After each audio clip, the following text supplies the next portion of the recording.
Welcome back to our channel guys, Rijita বিশ্বাস। তো তোমরা দেখতে থাকো আজকে আমি কি করছি। আজকের ব্লগটা থাকলো পুরো সারাদিনের জন্য, তো দেখতে থাকো।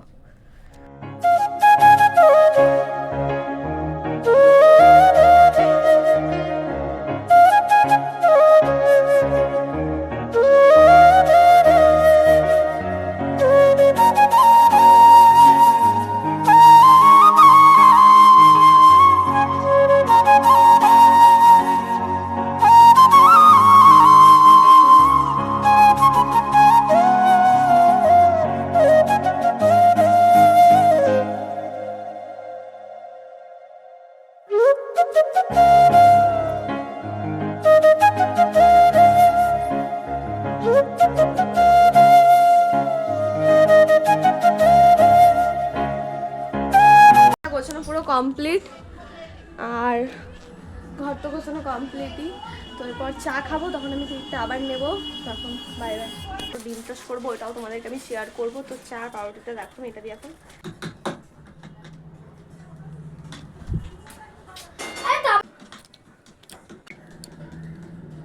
লকআম অলরেডি করে ফেলেছিলাম আমি। গ্যাসের ওটা এমনি না টাইট ছিল লকটা, তো আমি ঘোরাতে গেছিলাম আর লকটাকে আমি পুরো ভেঙেই ফেলেছি। মানে এতটা জাম হয়ে গেছিলো, নোংরা জমে জমে, আর পুরো ঘোরাতে গেছে, মানে হুট করে ভেঙে গেছে। আর আমি আমার বন্ধু ভয়ই পেয়ে গেছিলাম। আর কতটা নোংরা বেরিয়েছে একবার দেখতে থাকো শুধু। রেডি হয়ে গেছে ডিম টোস্ট, তো তখন খাবো। কিন্তু অলরেডি এদিকে বৃষ্টি চলেছে, যেটা একদম ভালো লাগে না, কারণ আমাদের এলাকাতে পুরো জল জমে যায়। তো দেখো বৃষ্টি পড়ছে। আর চলো ডিম টোস্টটা দেখাই কি করে করেছি। হ্যালো,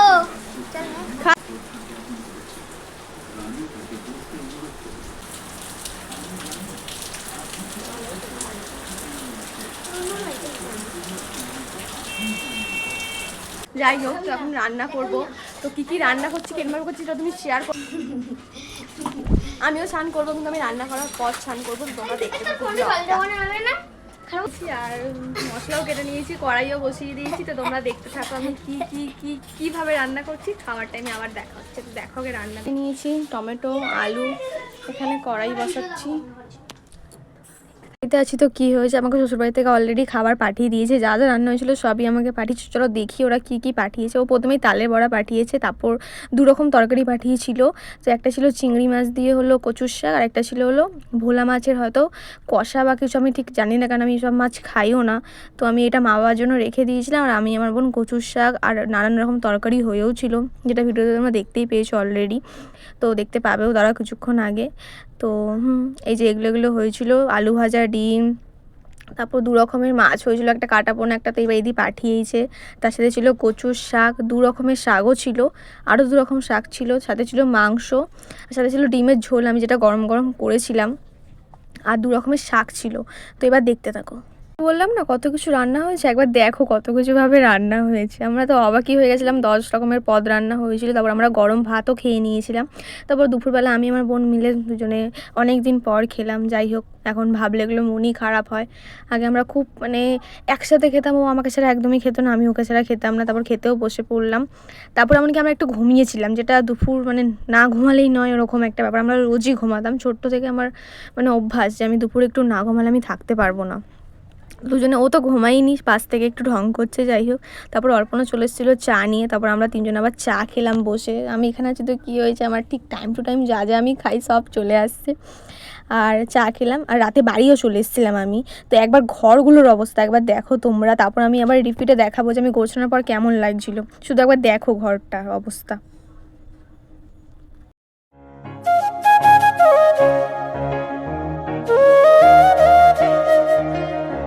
তো গোছানো হয়ে গেছে, এইবার একবার দেখো ঘরটা।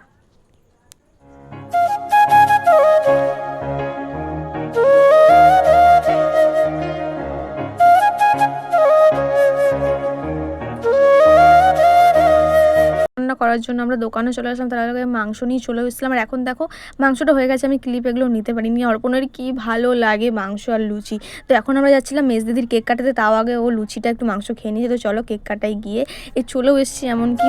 তো এই কেকটা নিয়ে এসেছিলো ব্ল্যাক ফরেস্ট। তো যাই হোক, এই যে বার্থডে গার্ল এটা, তো আমরা খুব আনন্দ করি, কালকে রাতটা কাটিয়েছি, এতটাই আনন্দ হয়েছিল। তো দেখতে থাকো। বার্থডেটা করছে এখন, তো এখন বড়দিদি জ্বালিয়ে দিচ্ছিলো মোমবাতি মতি যা ঠিক করা থেকে করে দিচ্ছিলো। তো সবাই উইশ করো হ্যাপি বার্থডে করে, খুব খুশি হবে উইশ করলে। তো এগুলোই মজা করতে করতে কাটলো দিনটা, মানে একটা আলাদাই আনন্দ। মানে কারো জন্মদিন একটু সারপ্রাইজটা বলতে আর কি, একটা কেক নিয়ে গেলেই যে মানুষ এতটা খুশি হতে পারে, এটা যতদিন না কেউ করবো ততদিন বুঝতে পারবে না। মানে একটা আলাদাই আনন্দ, মানে এর কোনো কিচ্ছু না, একটা কেক নিয়ে গেলেই যথেষ্ট। তো আমরা এখন বিরিয়ানি খাচ্ছিলাম, তার আগে খেয়েছি কেক, কোল্ড ড্রিঙ্কস। তো এই যে বার্থডে গার্ল হাসছে। তারপর আমরা কেক খেয়ে নিয়েছিলাম একটুখানি, ভালো টেস্ট ছিল কেকটা। মিয়ামোর মানেই তো টেস্ট, যাই হোক। এখানে বাপনও খাচ্ছিল, কিন্তু কোনোদিন রিয়াকশন দেয় না। যাই হোক, ক্যামেরার দিকে তাকিয়ে বলছে খেতে খুব ভালো, কিন্তু ক্যামেরার দিকে তাকাচ্ছে না। যে বার্থডে গার্লও খাচ্ছে, টেস্ট ছিল কেকটা। আর বার্থডে গার্লের বয়কে দেখো।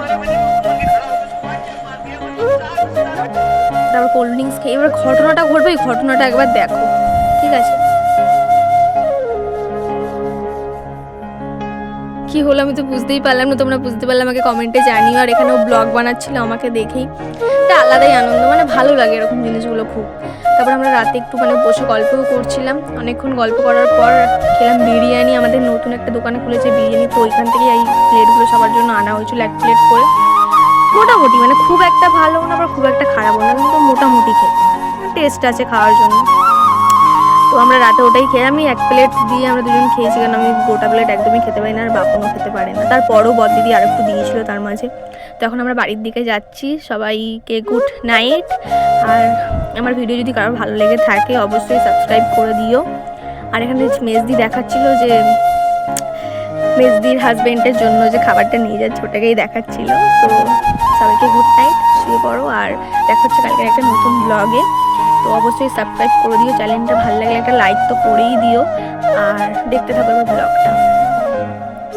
ছিলাম তারপর বাড়িতে আমি চলে এসেছিলাম, যেটা না করলেই নয়, বিছানা আমি সেটা করে রেখে গেছিলাম। তো একটা আলাদাই শান্তি লাগছিল। তো আমি না কিছু বাসন ছিল মাজার জন্য, তো তার মধ্যে একটু খাওয়ার আমি নিয়ে আমি চলো তোমাদেরকে দেখাবো। এখানকার আমার দুজন বন্ধু আছে বা যাই হোক, ওদেরকে দেখাবো। দেখো ডাকলে কিরমভাবে চলে আসবে, শুধু আমি ডাকবো আর চলে আসবে। কালু